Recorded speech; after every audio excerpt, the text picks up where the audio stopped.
বন্ধ পাটকল ইজারা বিষয়ক জরুরি সভা চলছে বস্ত্র ও পাট মন্ত্রণালয়ে। এছাড়া পরিবহন ভাড়া সমন্বয় নিয়েও বৈঠক রয়েছে।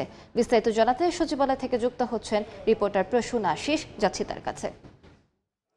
দেখুন, বর্তমান সরকার ক্ষমতায় আসার পরেই কিন্তু এই সরকার কিন্তু সোনালী আঁশের আমাদের যে পাটের যে গৌরব বা সোনালী আঁশের যে গৌরব সেটি ফিরিয়ে আনার জন্য বেশ কিছু উদ্যোগ নিয়েছে। সবচেয়ে বড় যে বিষয়টি সেটি হচ্ছে সরকারিভাবে যে অর্থাৎ রাষ্ট্রায়ত্ত যে সমস্ত পাটকল সেগুলো কিন্তু বন্ধ রয়েছে। এই পাটকলগুলোর এরই মধ্যে কিন্তু প্রায় 14টি পাটকল লিজ দেওয়া হয়েছে এবং এখন যেটি সরকারের উদ্যোগ সেটি হচ্ছে প্রত্যেকটি পাটকল বেসরকারি বিনিয়োগের মাধ্যমে কিভাবে চালু করা যায় এবং রাষ্ট্রায়ত্তভাবেও কিভাবে চালু করা যায় সেই উদ্যোগটি নেয়ার জন্য মূলত উদ্যোগ নিচ্ছে সরকার।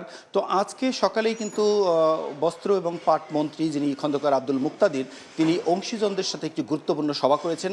কিছুক্ষণ আগেই সভাটি শেষ হয়েছে এবং সেই সভায় যেটি সিদ্ধান্ত হলো সেটি হচ্ছে যে যারা এই যে ইজারা নিয়ে যে সমস্ত পাটকল চলছে সেগুলো একেবারেই ভালোভাবে চলতে হবে এবং কোন পর্যায়ে চলছে সেটি একটি পর্যালোচনা হয়েছে সবাই এবং সেটি ভালো মতো চলতে হবে সেরকম একটি প্রতিশ্রুতি দিয়েছে এবং এর পরবর্তীতে কিভাবে প্রত্যেকটি পাটকল চালু করা যায় এবং বেসরকারি উদ্যোগে এবং বেসরকারি বিনিয়োগের মাধ্যমে কিভাবে এই পাটকলগুলো চালু করা যায় সে ব্যাপারে সরকার অংশীজনদের সাথে বসেই এই চূড়ান্ত সিদ্ধান্তটি নেবে। মূলত এই ছিল এই বৈঠকের সবশেষ তথ্য। আরেকটি বিষয় জানিয়ে দিই, আজকে সচিবালয়ে অনেকগুলো গুরুত্বপূর্ণ সভা রয়েছে। এর মধ্যে সবচেয়ে যে গুরুত্বপূর্ণ সভাটি সেটি হচ্ছে জ্বালানি তেলের মূল্য বৃদ্ধি হওয়ার পরপরই কিন্তু সবার মধ্যে একটি আলোচনা যে বাস ভাড়া বৃদ্ধি হবে।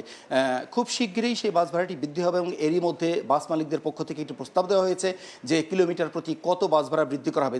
আজ এই সড়ক পরিবহন এবং সেতু মন্ত্রণালয়ে অংশীজনদের সঙ্গে একটি বৈঠক আছে, তারপরে পরেই গণমাধ্যমকে ব্রিফ করা হবে যে মূলত বাস ভাড়া কতটা বৃদ্ধি হবে। গতকালও একটি সভা কিন্তু হয়েছে অংশীজনদের সঙ্গে, তখন কিন্তু চূড়ান্ত সিদ্ধান্ত নেওয়া যায়নি। তো আজকে সিদ্ধান্তটি হবে এবং তারপর পরই জানানো হবে যে জ্বালানি তেলের মূল্য বৃদ্ধির প্রেক্ষিতে বাস ভাড়াটি কত বাড়ানো হবে। হয়তো আমরা কিছুক্ষণের মধ্যেই এই সভাটিতে আমরা উপস্থিত হতে পারবো এবং সেখান থেকেই